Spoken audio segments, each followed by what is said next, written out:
Vous aimez les vidéos que je poste sur cette chaîne? Alors, mettez un like, abonnez-vous et surtout, activez la cloche. Bonjour à tous, alors je suis content de vous retrouver pour une nouvelle vidéo dans laquelle on va attaquer un gros morceau puisqu'on va parler de distillation. Ah, c'était facile celle-là. Alors, dans les vidéos précédentes, on s'est intéressé en fait à chaque fois à un mélange homogène, liquide, dans lequel il y avait plusieurs composés et on a regardé comment on pouvait éventuellement agir sur ce mélange de façon à sortir un composé qui nous semblait pertinent, intéressant, soit sous forme de cristal, hein, c'est la première vidéo qu'on a vue sur la séparation par cristallisation, soit en l'obligeant à passer dans une autre phase liquide, c'est ce qu'on a vu dans le cadre de l'extraction liquide-liquide. Et ce qu'on va voir aujourd'hui, c'est comment on peut également forcer un des constituants du mélange, là en l'occurrence plusieurs, à passer sous forme gazeuse de façon à permettre la séparation des différents constituants d'un mélange. Donc comme je vous le disais en introduction, c'est une technique qui est un petit peu pointue, la distillation, en termes de compréhension de comment utiliser les paramètres physico-chimiques pour exploiter ce type de phénomène de façon à obtenir le résultat souhaité. On va donc y aller pas à pas et dans cette première vidéo de la série, on va s'intéresser à l'équilibre qui existe entre un liquide pur, autrement dit constitué d'un seul type d'entité chimique, et sa vapeur. Alors dans le cas général, il peut s'agir d'une entité chimique atomique, ça peut être une paire d'ions, ça peut être une molécule. Ici, on va essentiellement se focaliser sur le cas d'une molécule, et c'est de ça dont on va parler par la suite. Mais tous les points qu'on va aborder ici, évidemment, sont encore valables dans le cas où on traite d'autres systèmes. Alors, si un liquide existe, c'est avant tout parce que les constituants de ce liquide ont intérêt, d'un point de vue énergétique, à rester ensemble. Autrement dit, forcément, on a une interaction attractive qui existe entre les différents constituants du liquide, donc entre les différentes molécules ici qui constituent le liquide. Alors, on va considérer ici, dans un premier temps, une situation hypothétique dans laquelle on a une bulle de liquide qui est en apesanteur dans une boîte initialement totalement vide et voir ce qui va se passer dans cette boîte. Alors, on peut imaginer une boîte, alors je prends une boîte cubique, évidemment c'est juste un modèle, hein. Et dans cette boîte, on va positionner une bulle de liquide, ici, qui est donc en apesanteur. Alors, qu'est-ce qui se passe au sein du liquide? Alors, ce qu'on va faire, c'est qu'on va imaginer qu'on ait une molécule au sein de ce liquide. Alors, je représente ici en plus gros la bulle de liquide en apesanteur dans la boîte. Et puis, on va considérer une molécule à l'intérieur de ce liquide. Donc, la molécule est initialement ici. Et puis, comme je vous l'ai déjà mentionné dans les précédentes vidéos, ce n'est pas parce que macroscopiquement on ne voit rien, on ne voit pas d'évolution, qu'à l'intérieur du liquide, au niveau microscopique, rien ne se passe. Au contraire, ici, si on n'est pas à température nulle, eh bien les molécules à l'intérieur du liquide vont se déplacer et on va avoir de la dynamique à l'intérieur du liquide. Donc la molécule de liquide va donc se déplacer au sein de la bulle. Donc sur cette trajectoire, elle sera toujours entourée des autres molécules qui lui ressemblent, donc pas d'évolution, c'est-à-dire que quelle que soit la position dans laquelle elle se trouve dans la bulle de liquide, ben, elle a toujours plus ou moins le même environnement. Par contre, là où les choses changent, c'est évidemment quand la molécule arrive à la surface de la bulle. Et là, elle a plusieurs choix possibles. Soit elle va pouvoir retourner à l'intérieur de la bulle et continuer de se promener comme ça dans le liquide, soit elle va choisir de sortir de la bulle de liquide et de passer donc dans l'espace vide qui se trouve juste au-dessus. Alors, je vous disais tout à l'heure que si le liquide existe, c'est parce qu'on a une interaction attractive entre les molécules. Ça veut dire que la molécule qui se trouve ici à la surface, si elle souhaite se détacher des autres molécules de liquide pour aller dans l'espace vide qui se trouve au-dessus, eh bien, elle va devoir en premier lieu s'affranchir de l'interaction attractive qui la lie justement aux autres molécules du liquide. Donc la molécule va devoir dans un premier temps collecter en fait suffisamment d'énergie pour pouvoir s'affranchir des interactions attractives qui la lient aux autres molécules et ainsi franchir les barrières qui l'empêchaient initialement de sortir. Voilà, donc si la molécule réussit cette opération de collecte d'énergie, elle va pouvoir partir du liquide et elle sera ainsi libérée dans l'espace libre. Libéré, délivré, je ne me condamnerai plus jamais.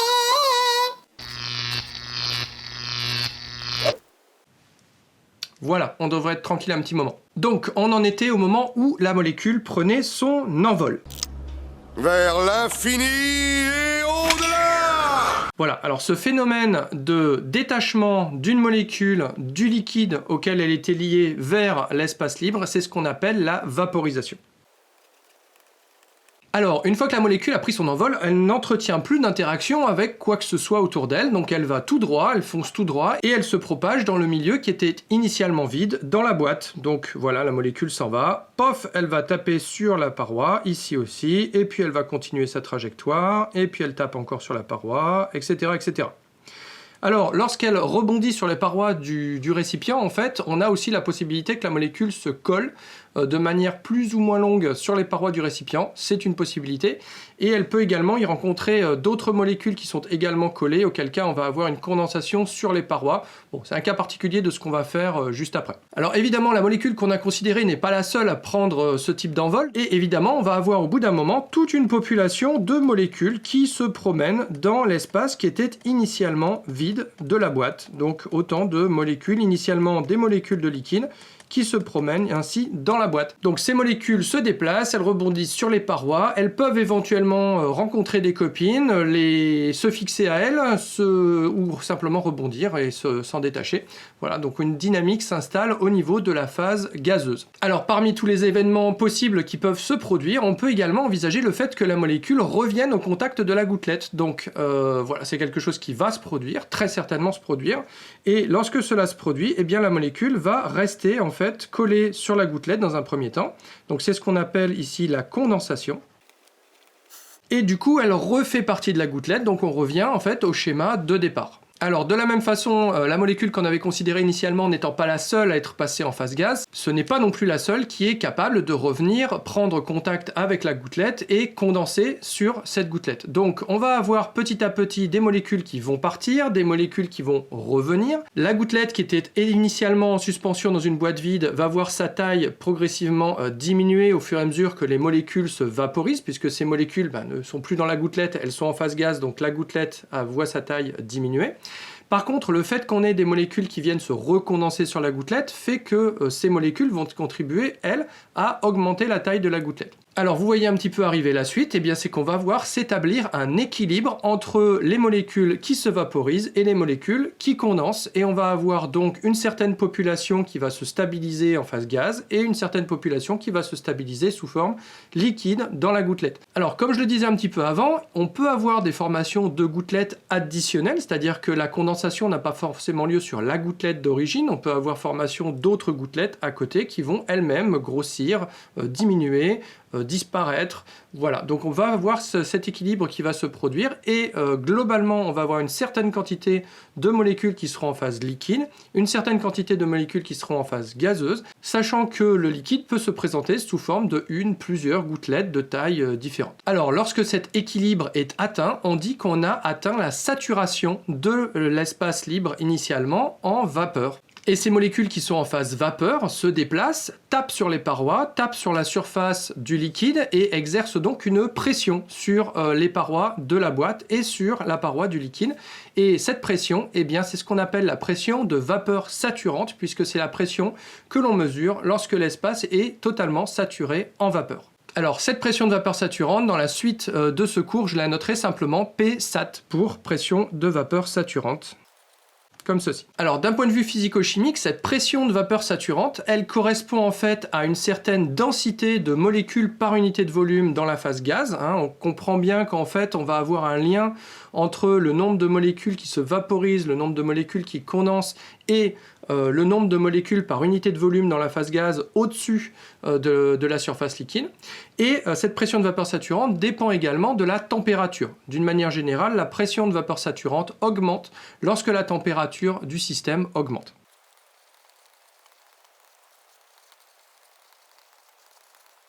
Alors, observer le système qui atteint son état d'équilibre, c'est bien, mais dans le cadre du génie des procédés, ce qu'on va souhaiter faire, évidemment, c'est essayer de manipuler cet équilibre et de le déplacer dans une situation qui est celle qui nous intéresse par rapport au procédé qu'on souhaite développer.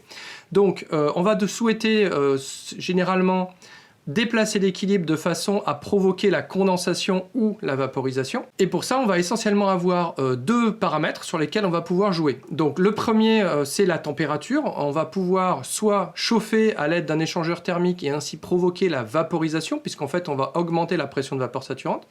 Ou alors on va refroidir, à ce moment-là on va diminuer la pression de vapeur saturante et on va donc provoquer la condensation. Première solution. D'autre part, on va aussi pouvoir tirer sous vide, autrement dit, on va augmenter l'espace disponible pour les molécules en phase gaz et du coup, on va déplacer le liquide vers la phase gaz. A contrario, si on préfère condenser, on va diminuer l'espace disponible pour la phase gaz et du coup, on va provoquer, donc en poussant, et on va provoquer la condensation. Alors, dans les exemples qu'on va voir par la suite, on va essentiellement se concentrer sur l'utilisation de la température comme paramètre de contrôle de l'équilibre liquide-vapeur. Alors, pour l'instant, on s'est placé dans une situation où on avait un liquide qui était en équilibre avec sa vapeur dans un volume déterminé. Nous, dans les situations que l'on va aborder par la suite d'un point de vue procédé, le plus souvent, on sera plutôt dans une situation où c'est la pression qui est fixée et non pas le volume. Donc, on va regarder ici ce qui se passe lorsque, justement, c'est la pression qui est fixée plutôt que le volume. Alors, pour illustrer ça, on va considérer qu'on a un liquide, cette fois-ci, au fond d'une bouteille. Et on va regarder ce qui se passe. Donc, initialement, la bouteille ne contient pas de vapeur de liquide. On a juste le liquide au fond de la bouteille. Et puis, on va regarder ce qui se passe si on laisse le système évoluer. Donc, considérons la bouteille, ici. Voilà. Et puis, on place le liquide au fond de la bouteille. Alors, le fait que la bouteille se trouve à une pression initialement fixe, et d'ailleurs pression qui va rester constante dans le temps, on peut l'illustrer par le fait qu'ici, on a une pression de gaz. Alors, évidemment, un gaz qui est autre que le gaz constitutif du liquide, sinon on n'est plus tout à fait dans le cas qu'on décrivait juste avant. Donc ici, on va supposer qu'on a une pression atmosphérique standard, P0, qui est présente à l'extérieur de la bouteille et qui donc, puisque la bouteille est ouverte ici, également présente à l'intérieur de la bouteille.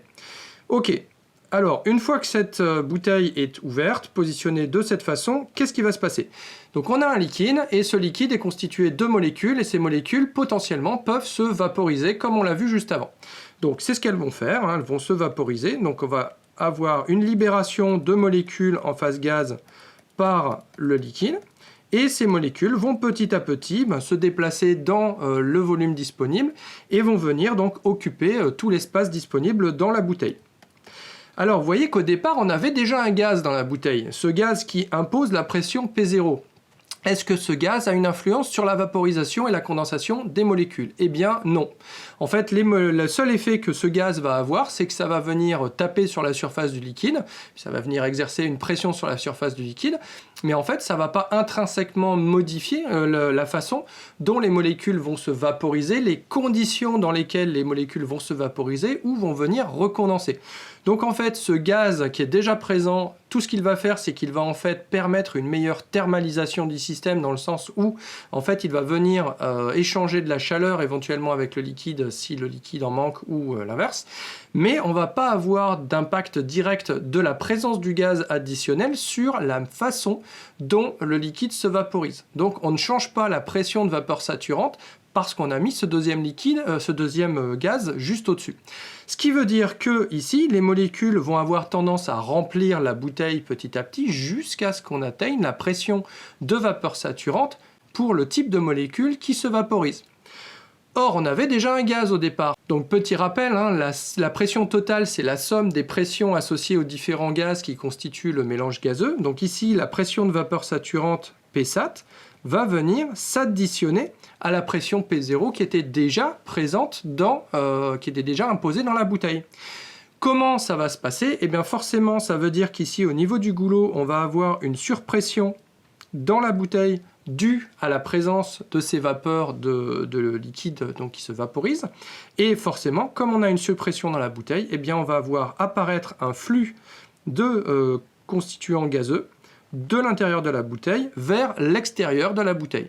Alors, parmi ces constituants gazeux, on va forcément retrouver le gaz qu'on avait au début, et on va aussi retrouver des molécules qui sont en train de se vaporiser. Ce qui veut dire que petit à petit, ici, on va perdre le gaz de départ et les molécules qui se vaporisent. Donc là, on peut envisager différents scénarios. Alors, dans le scénario où on arrive à saturer complètement l'intérieur de la bouteille avec la molécule qui vaporise, qu'est-ce qu'on va obtenir au moment où cette saturation sera atteinte? Eh bien, on aura une pression en molécules qui se sont vaporisées égale à Psat.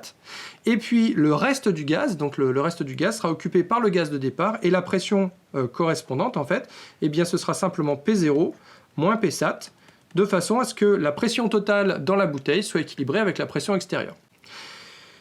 Alors, là, on voit apparaître quelque chose déjà, c'est que quand on a ce type de système, vous comprenez bien que simplement par diffusion, même si on n'a plus de différence de pression entre l'intérieur et l'extérieur de la bouteille, simplement par diffusion, on va quand même perdre des molécules qui se sont vaporisées au niveau du goulot de la bouteille.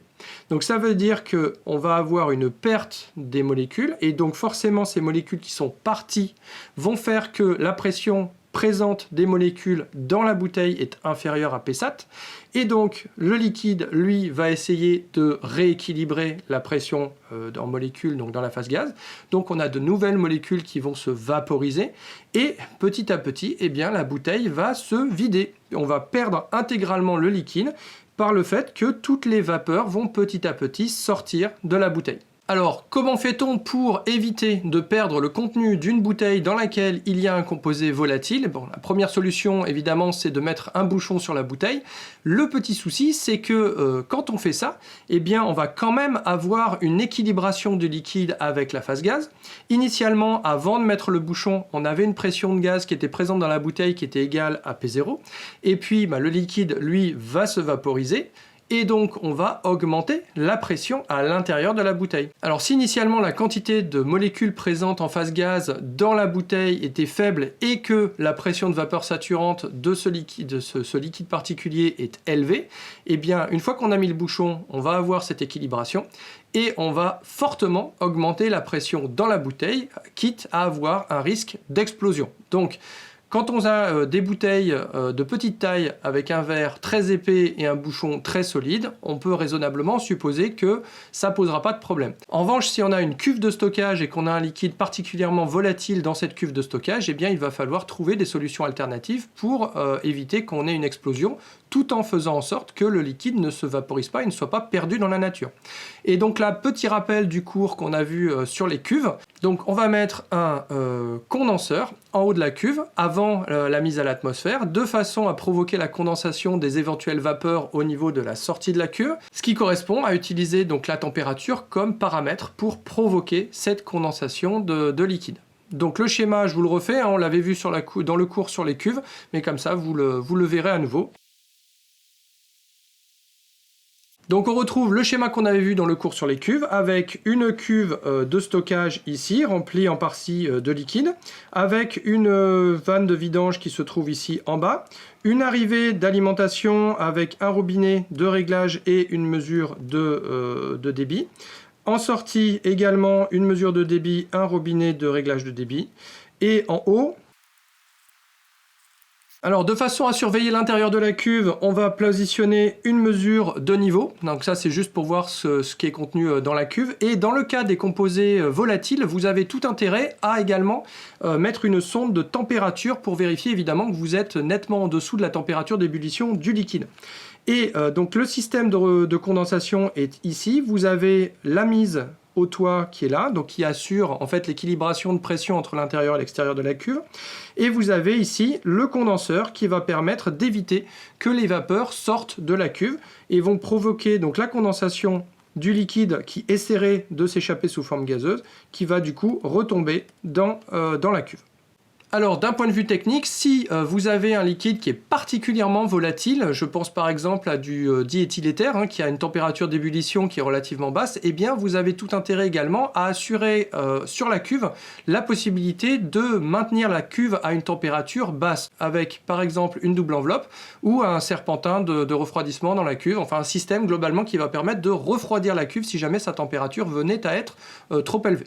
Alors, une petite remarque au passage, en parlant de contrôle de température, je dis tout à l'heure que la molécule était initialement liée au liquide et que pour qu'elle puisse se libérer de l'emprise du reste du liquide, elle devait en fait collecter de l'énergie et avoir suffisamment d'énergie pour franchir la barrière qui l'empêchait initialement de partir.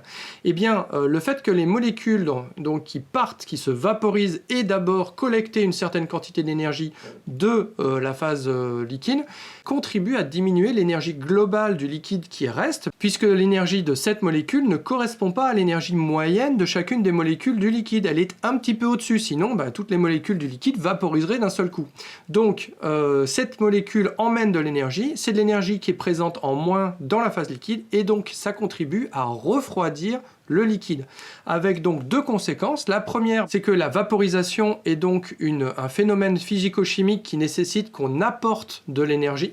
Et la deuxième, c'est que quand vous avez un liquide qui se vaporise, il a tendance à refroidir et vous en avez sûrement déjà fait l'expérience. Quand vous sortez par exemple d'une piscine qui est à 27 degrés, vous n'avez pas froid dans la piscine, mais quand vous êtes à l'extérieur de la piscine, pourtant l'air, lui, il peut être à 35 degrés, et bien vous risquez quand même d'avoir froid, de grelotter, parce que l'eau qui est présente sur votre corps se vaporise, donc la température de l'eau qui reste condensée, elle, diminue, et donc ça a tendance à vous refroidir. Voilà, un petit exemple simple de ce type de phénomène. Alors jusqu'à présent, on a parlé uniquement de vaporisation. Autrement dit, on était dans une situation où le liquide restait sous forme liquide et on avait une équilibration entre le liquide et la phase gazeuse qui était au-dessus, équilibration qui se produisait par libération de molécules du liquide sous forme de vapeur, jusqu'à ce qu'on atteigne une pression de vapeur saturante qui était le maximum qui était possible d'atteindre à la température donnée du liquide. Alors maintenant, quelle différence avec ce qu'on appelle l'ébullition? Eh bien, la différence entre la vaporisation et l'ébullition, évidemment, ce sont les bulles.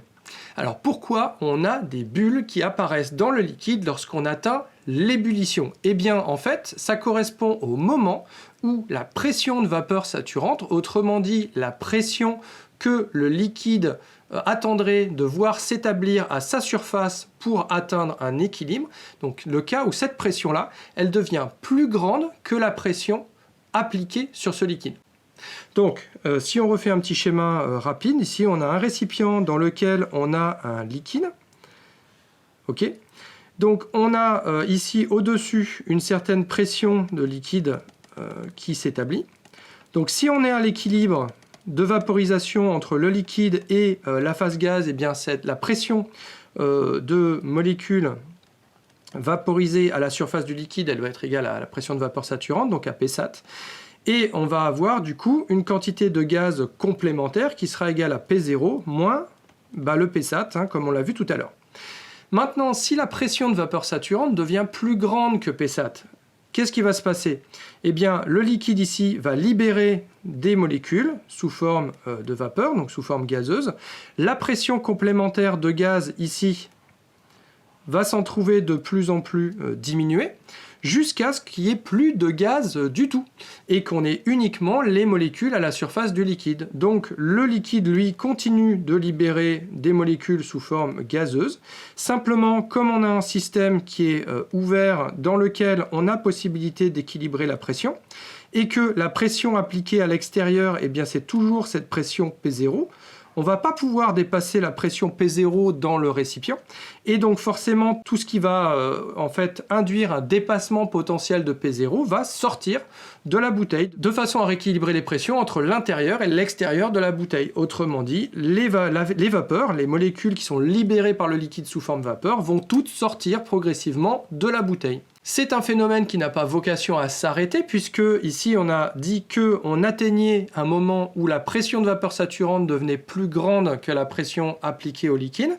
Autrement dit, sous-entendu, on a chauffé le liquide jusqu'à ce qu'il atteigne une température pour laquelle la pression de vapeur saturante était supérieure à la pression atmosphérique. Autrement dit, ici, on a chauffé. Donc, on garde cette température élevée, le liquide continue de libérer du gaz, le gaz s'échappe du milieu dans lequel il se trouve de façon à maintenir la pression dans le récipient égale à la pression atmosphérique qu'on lui applique, et donc les vapeurs sont progressivement libérées.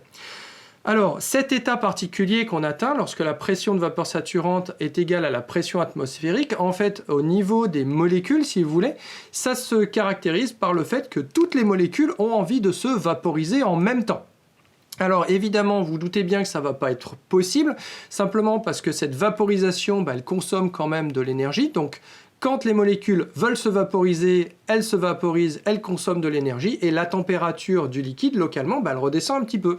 Donc on est toujours là à la limite de cette température à laquelle les molécules ont envie de se vaporiser, et c'est pour ça que pour provoquer cette ébullition, eh bien, il faut apporter de l'énergie, et il faut en apporter de manière régulière, de façon à ce que les molécules qui se sont vaporisées n'aient pas fait redescendre la température du système, mais qu'on maintienne la température à son niveau d'ébullition, de façon à permettre à l'ensemble du liquide de se vaporiser progressivement. Alors, afin de visualiser un petit peu la chronologie des événements, lorsqu'on amène un liquide à ébullition et qu'on le laisse bouillir en fait jusqu'à ce qu'il n'y ait plus du tout de liquide, je vous propose de prendre un cas un petit peu particulier, qui est un cas modèle évidemment, qui correspond rarement à ce qu'on rend compte dans la réalité, mais qui va permettre de visualiser un petit peu les choses. Alors, on va considérer qu'on a un dispositif dans lequel on a un grand tube, ici, dans lequel on va placer le liquide que l'on souhaite amener à l'ébullition. Et sur ce liquide, on va placer un piston, donc une rondelle, si vous voulez, qui fait la taille du tube, qui est posée sur le liquide au départ. Et on va supposer que ce piston, il a une masse nulle. Autrement dit, il n'appuie pas sur le liquide. On a à l'extérieur une pression P0 donc qui est appliquée, donc qui est la pression ici standard, on peut prendre autre chose évidemment. Donc cette pression s'applique sur le piston qu'on a vu tout à l'heure ici, et comme le piston n'a pas de masse, en fait, c'est exactement la même pression qui s'applique sur la surface du liquide ici en haut. Donc on a un liquide dans un volume, dans un milieu totalement fermé, donc la vapeur qu'on va générer ne peut pas sortir. Et on applique sur ce liquide la pression P0 et on va maintenir cette pression P0 quoi qu'il arrive. Qu'est-ce qui va se passer? Eh bien, on va chauffer en fait le liquide. Donc on va avoir un apport d'énergie au niveau du liquide ici. Et on va apporter une énergie. Alors ce qu'on va faire, c'est qu'on va apporter une puissance de chauffe qui va être constante, de façon en fait à ce qu'on ait une linéarité de l'énergie qui a été apportée dans le temps au liquide. Et on va faire une hypothèse supplémentaire, c'est qu'on a absence de déperdition thermique au niveau du liquide, donc pas de perte thermique. Voilà. Donc maintenant, si l'on représente la température ici du liquide en fonction du temps, alors ici en fait on l'a mis en fonction du temps. C'est intéressant parce qu'on a une puissance constante, donc on a une linéarité entre l'énergie apportée et le temps. Simplement, si on avait une puissance variable, eh bien, ce qu'il faudrait représenter en abscisse pour avoir le même type de schéma, c'est l'énergie totale apportée au liquide. Voilà, ça ne change rien. Donc ce que l'on va voir, c'est qu'on a un départ ici à T0, on va partir d'une température donnée, qui est inférieure à la température d'ébullition. Et petit point de détail ici, compte tenu du modèle qu'on a choisi, on ne va pas avoir de pression de vapeur saturante ici, puisque la rondelle est directement posée sur le liquide et qu'on a sur cette rondelle une pression P0 qui s'applique. On ne pourra avoir de vaporisation sous la rondelle que si la pression exercée par le gaz qui se vaporise compense la pression qui est exercée de l'autre côté de la rondelle, autrement dit si la pression de vapeur saturante devient égale à la pression atmosphérique P0.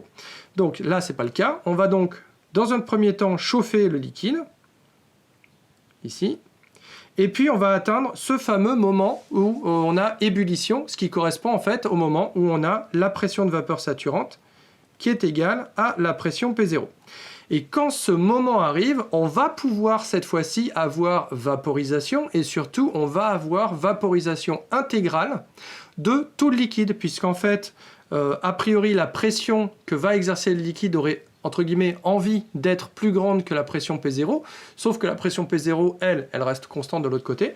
Donc le liquide va se vaporiser, va commencer à remplir l'espace qui sépare le piston du liquide en dessous. Donc on va se retrouver avec un schéma légèrement différent, ici, dans lequel le piston va s'être déplacé. On a toujours la pression P0 qui s'applique au-dessus du piston.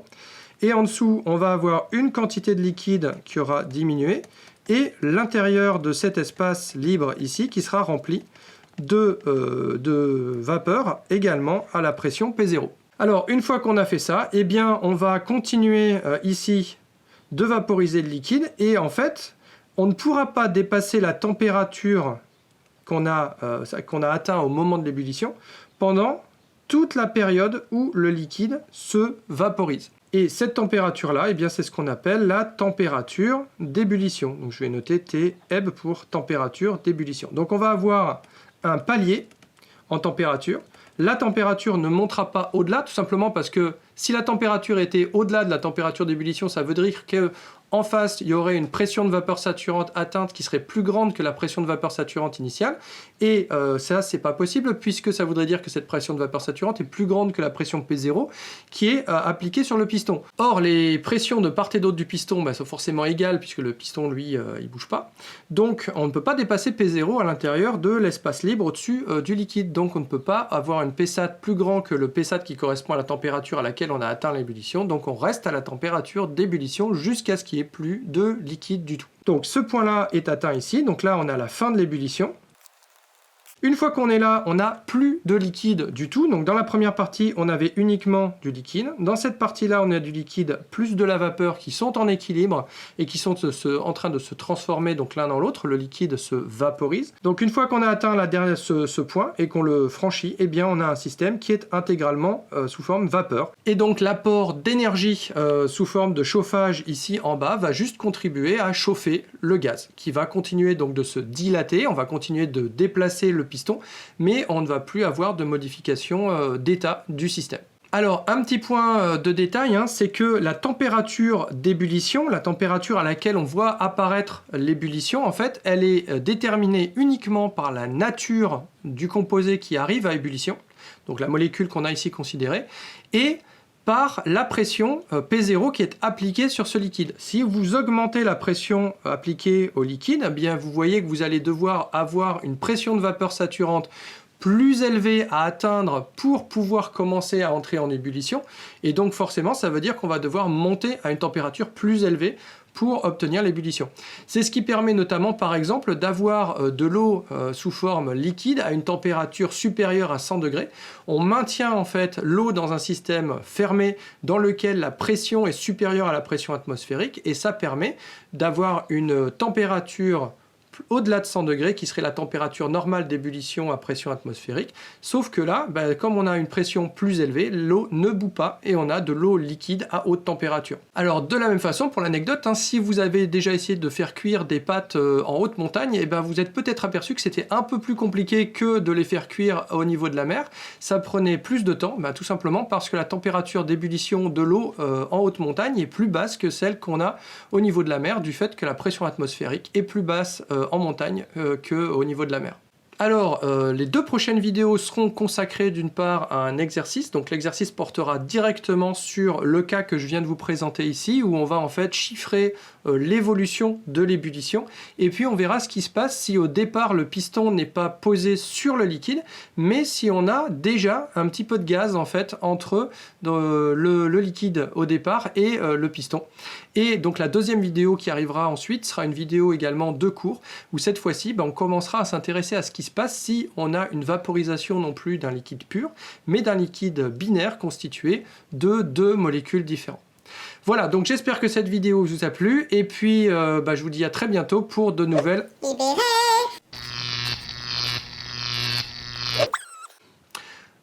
vidéos. Ciao!